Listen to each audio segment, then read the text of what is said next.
Assam Kalita alpine জনগোষ্ঠী সন্মিলন আজ আমি 3 দিনীয়া কাৰ্যসূচীৰে আমি তৰণী হৰি মন্দিৰ প্ৰাংগণত আয়োজন কৰিছিলোঁ। আজি আমাৰ প্ৰথম বিভিন্ন কাৰ্যসূচী হৈ গ'ল। এতিয়া আমাৰ শোভাযাত্ৰা আছে, সাংস্কৃতিক শোভাযাত্ৰা। ইতিমধ্যে আমাৰ অগণন কলিতা জনগোষ্ঠী তথা ইয়াৰ নিকটৱৰ্তী অঞ্চলৰ ৰাইজে ইয়াত অংশগ্ৰহণ কৰিছে। আমি আশা ৰাখিছোঁ বাকী থকা দুদিনতো আমি ৰাইজৰ সম্পূৰ্ণ সহযোগিতা পাম আৰু আমাৰ এই অধিৱেশনখনত এটা ভাল বাৰ্তা যাব লাগে। আমাৰ কলিতা জনগোষ্ঠীৰ যিখিনি মানুহ আছে, এই মানুহখিনি প্ৰাপ্যৰ পৰা অতীতৰ পৰা বঞ্চিত হৈ আছে আৰু এই বঞ্চনাৰ বাবে আমি চৰকাৰক অনুৰোধ জনাইছোঁ, আমি যিখিনি প্ৰাপ্য পাব লাগে সেইখিনি তেখেতসকলে আমাক আদায় দিব লাগে। প্ৰথমতে ভাৰতীয় হ'ব, প্ৰথমতে অসমৰ বিপদজনক কথা অসুবিধা আছে, গতিকে এইখিনি কথা কৈ আজিৰ সাংস্কৃতিক শোভাযাত্ৰা আনুষ্ঠানিকভাৱে মই মুকলি কৰিছোঁ বুলি ঘোষণা কৰিছোঁ।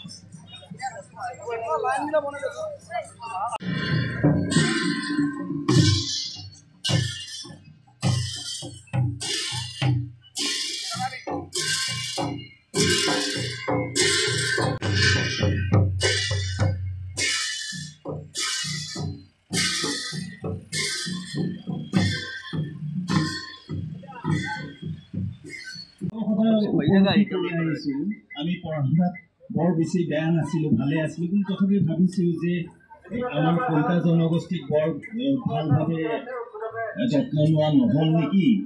আমাতকৈ কম মেধা ছাত্ৰ ছাত্ৰী দেখিছোঁ, আজি চিকিৎসক হৈছে, অভিযন্তা হৈছে, বিভিন্ন পদবীত যোগদান কৰি গৈছে। আমি যেন ক'ৰবাত কিবা এটা কাৰণত বঞ্চিত হৈ আছোঁ। গতিকে এই সংগঠনটো যথেষ্ট দায়িত্ব আছে।